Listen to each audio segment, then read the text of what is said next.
আমাদের তো সবকিছু কিনে দিছে, নিজে কিচ্ছু কেড়ে নাই। এই কই তুমি? এই আসো এদিকে আসো।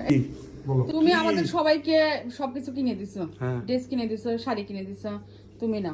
এই যে কেটা কি করবো আমি? ধরো হাতে ধরো। টাকাতে কি করবো? টাকা দিয়ে তুমি পাঞ্জাবি কিনবে। আরে পাঞ্জাবি আমার আছে। না না না থাকে, তা থেকে তুমি আমাদের সবাই ড্রেস কিনে দিছো, তুমি পাঞ্জাবি কিনবে। তোমার আমার তো রোজারিদের মধ্যে আমি দুইটা পাঞ্জাবি শোনো, আমি কিনছি। একটা কথা বলি, তুমি জিনিসটা ফিল করি যে তুমি সকালে উঠে পাঞ্জাবি পরবে। তোমার আগে পুরন পাঞ্জাবি কেন পরবে? পুরন পাঞ্জাবি বলে ঈদ ঈদ মনে হয় না? না, পুরান হলে কবে? তোমার 2 মাস আগে কিনছি। কিনলে কি কিনে বলতে আমি 2-3 বার পরছি।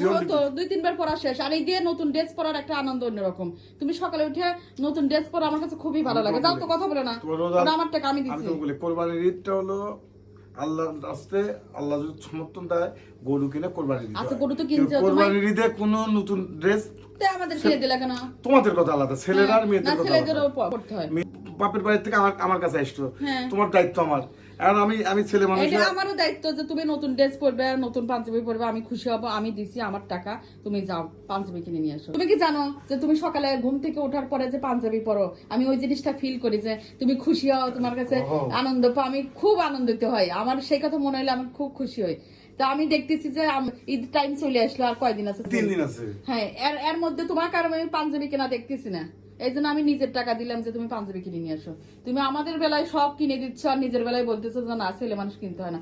আর তুমি যে পাঞ্জাবি পরলে আমার খুব ভালো লাগে, সেই জিনিসটা বোঝো না কেন? তুমি আমাকে নিয়ে এত ভাবার কি প্রয়োজন? তা থাকুক, তুমি নতুন পাঞ্জাবি পরবে। আসলে সত্যিকার কথা, তুমি যে ঘুম থেকে উঠে সকালে পাঞ্জাবি পরো, রেডি হও সকালে নামাজ পড়ার জন্য, আমি খুব ভালো লাগে আমার কাছে। মানে আমি ওই জিনিসটা 1 বছর পর ফিল করি যে তুমি পাঞ্জাবি পরবে আনন্দের সাথে। আমার এই জিনিসটা খুবই ভালো লাগে। তো পুরন পাঞ্জাবি দিয়ে কেন তুমি নতুন পাঞ্জাবি কিনবে? আচ্ছা, এখন সন্ধ্যা কেবল 7টা বাজে, এখন আর আমি যাবো না, আমার মন চাইতেছে না। এখন যেতে আল্লাহ বাসা রাখলে আমি কালকে যাবো। কালকে কিনবে? আল্লাহ বাসা মন থাকবে তো? হ্যাঁ, আল্লাহ বাসা রাখলে আমি কালকে যাবো। তুমি আমাদের শাড়ি কিনে দিছো, তারপরে হচ্ছে তুমি 3 পিস কিনে দিছো, অথচ আমি দেখতেছি কয়দিন আর টাইম আছে, মধ্যে তুমি পাঞ্জাবি কেনার কথা বলতেছো না। এই জন্য আমার কাছে টাকা ছিল, সেই টাকা দিছি। আমি একটা জিনিস করে চিন্তা করতেছি, তুমি আমাকে এত ফিল করো যে আমি ঈদের দিন কি বলবো না বলবো, এটা আসলে বউ আমার ভাগ্যের ব্যাপার। আমি এটা সত্যি রিয়েলি আমি দোয়া করি তুমি আল্লাহ যেন তোমার ভালো রাখে এবং সবসময় তুমি যেন সুস্থ রাখো। এরকম ভাবে কেউ ভাবে না। আমি এই টাকা তুমি দাও, সেই টাকায় টুকটাক গুছাইছি। সেটা না, তোমার আর আমার বলে কিছু নাই, কিন্তু তুমি যে আমাকে এত ফিল করো, আমি অত্যন্ত তোমার প্রতি হ্যাপি, আমি এত খুশি, এত আনন্দিত যে সত্যি তুমি ভাগ্যের ব্যাপার। আমি তোমাকে প্রাণ ভরে দোয়া করি আল্লাহ যেন তোমার ভালো। আমি সকালে উঠে পাঞ্জাবি পরবা, ওই যে একটা আনন্দ মনের মুখে, এই আনন্দটা আমি খুব ফিল করি।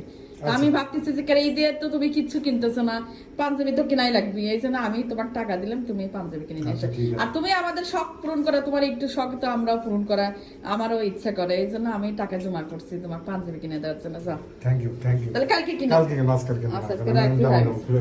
খুশি হয়েছো তো? না না করতেছে, কিন্তু আমিও জানি যে তুমি খুশি হবে।